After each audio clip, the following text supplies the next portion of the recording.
Aos acusados se assegurará na lei a mais plena defesa com todos os recursos e meios essenciais a ela. A Constituição da República de 1891 assegurou pela primeira vez a garantia da ampla defesa no processo penal. Essa redação foi reproduzida na maior parte das constituições que se seguiram, até assumir a forma do atual artigo 5º, inciso 55, quando foi estendida a todos os litigantes e acusados. No programa de hoje, o debate será sobre isto, a ampla defesa. Fique com a gente.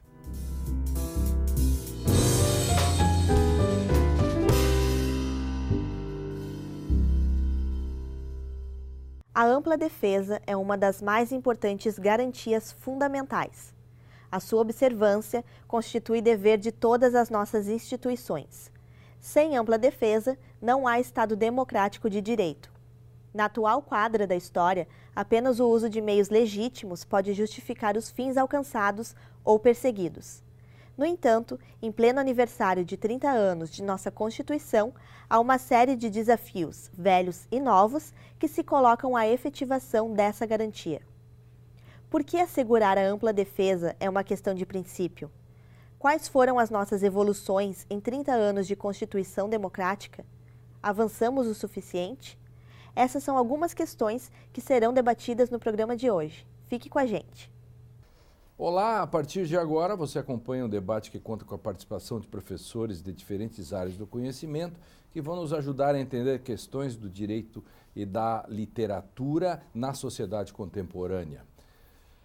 O Direito e Literatura, que começa agora, tem o apoio do Programa de Pós-Graduação em Direito da Unicinos e da Rede Brasileira de Direito e Literatura. Para discutir o tema de hoje, recebemos no estúdio o André Caran Trindade, professor de Direito da UniFG e produtor do programa, Augusto Jobim do Amaral, professor de Direito da PUC do Rio Grande do Sul, e Renata Almeida da Costa, professor de Direito da UniLaSalle e nossa convidada especial de hoje. Sejam bem-vindos.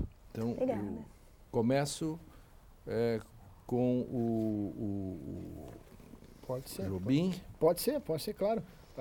Então, meus cumprimentos a todos os colegas e a REN em especial pela parceria, novamente poder contar com a tua presença também, né, no programa.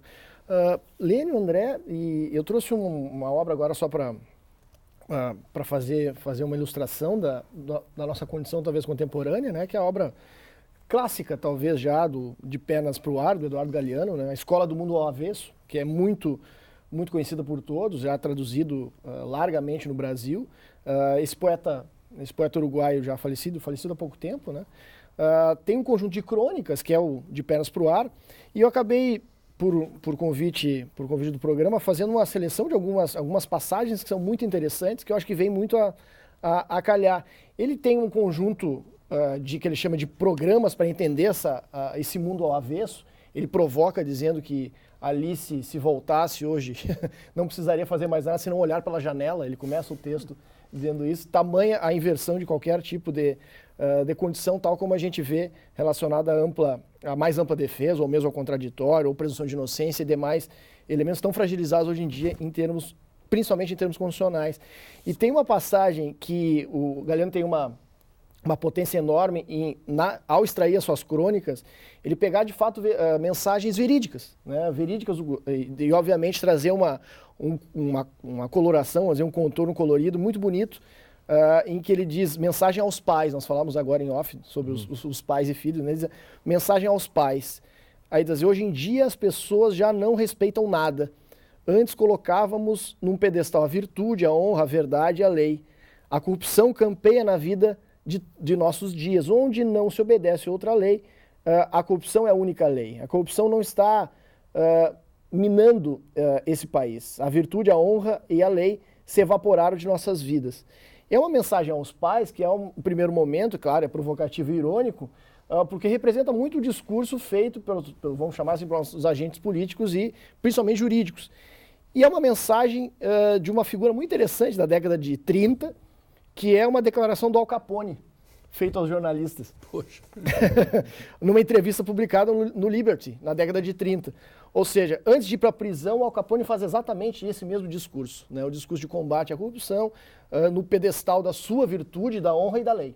Isso é muito interessante porque provoca a dimensão muito clara dessa paisagem invertida, que é a paisagem da mais ampla defesa, da presunção de inocência, de dizer o que não está dito ali, de fazer declaração de aspas, né? Fazer uma determinação de interpretação sobre o que não é e não sobre o que é. É muito interessante, o Leino sabe muito bem do que a gente, todos nós sabemos o que se fala. Portanto, essas são o programa de estudos que o Eduardo Galeano propõe nesse de patas arriba, né, para ver o que a gente pode fazer na construção de uma contra-escola, vamos chamar assim, do direito. Essa da Alice, olhando pela janela, se pegarmos a Alice através do espelho, isso que ela brigava com Humpty Dumpty, é só olhar para fora e ver... Não precisa entrar no buraco. Não precisa entrar no buraco, simplesmente olhar para fora e vir. Eu dou às palavras o sentido que quero. Os Humpty Dumpty que estão aí. Eu chamo de amptidantismo jurídico, né? É o que hoje tomou conta. Renata. Bom, eu trago um livro que hoje vem sendo... É um livro de 1985, de uma autora canadense, Margaret Atwood, e que hoje está sendo muito comentado no seu formato de seriado, porque está sendo veiculado também aí pelas redes eletrônicas, né, a forma de acesso, e faço a leitura, então, não também pela obra física impressa, mas me aproveitando dessa contemporaneidade toda, através da versão eletrônica. E a versão eletrônica é muito interessante, porque se o livro tem 368 páginas, a versão eletrônica faz o controle da leitura pelo tempo.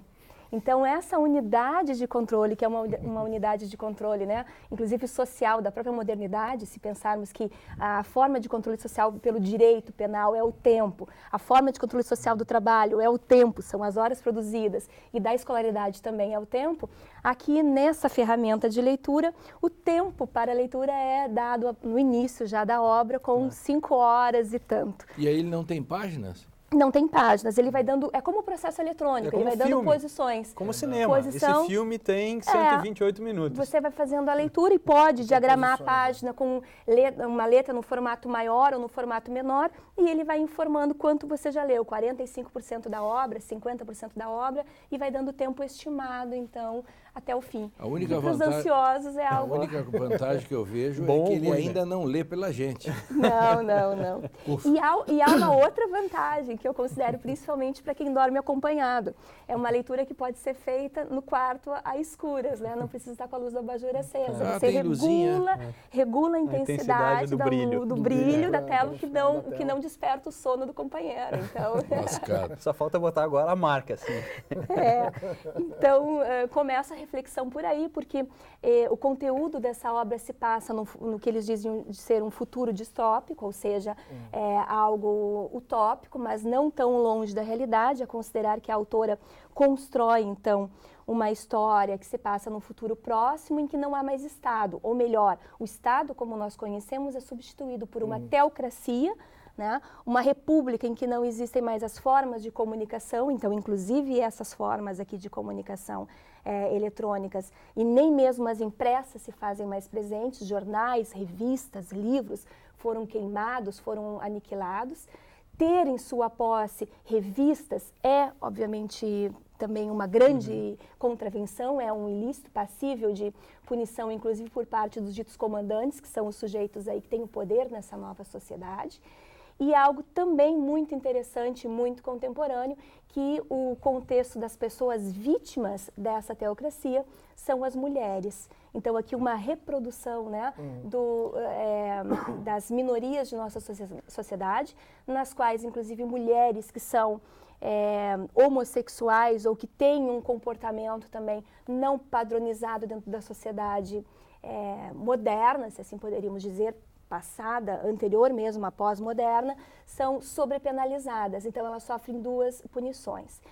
E há mais uma questão interessante. Nessa distorção dessa nova sociedade, se preservam castas, um sistema de castas em que as expectativas dos papéis sociais são reforçados.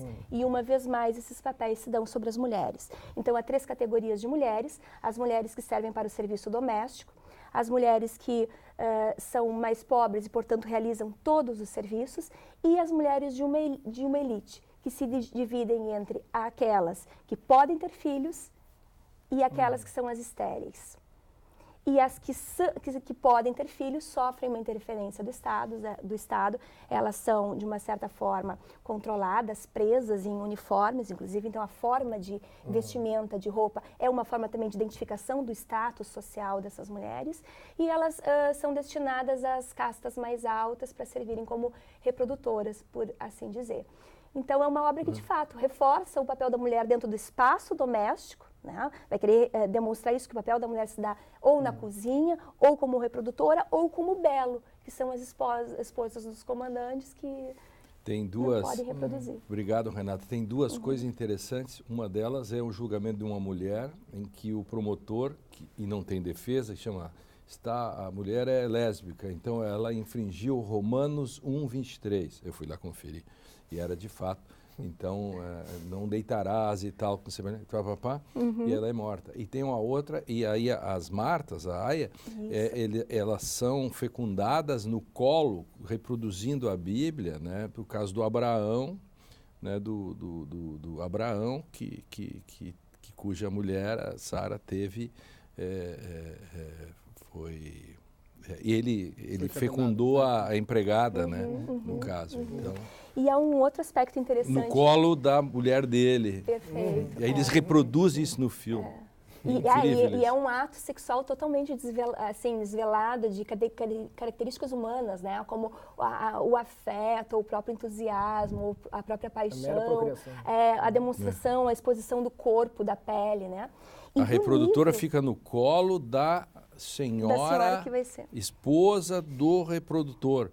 No caso, seria o Abraão, né? Reproduz isso da Bíblia. Da Bíblia. E o que o livro também se revela distinto, para encerrar, do próprio seriado, é que no final da obra existe um adendo que é uma conferência de um professor de uma universidade, então aqui já se passaria no ano 2000 e muito mais adiante, em que eles resgatam essa narrativa, que seria do conto de Aia, em formas de fitas cassete. E eles estão, então, numa conferência universitária, muito semelhante àquelas que nós fazemos, discutindo, então, esse material antropológico que se passou.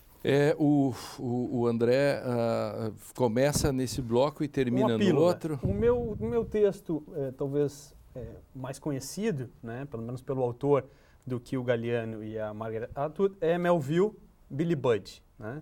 Mas é um texto que me interessa menos do que esses trazidos pela Renata e pelo Guto. Acho a leitura do Billy Budd, de certa maneira, enfadonha, assim, essa coisa do Melville do mar, né? Da vida do mar, categorias marítimas, os marus, uma coisa assim que me chateia um pouco.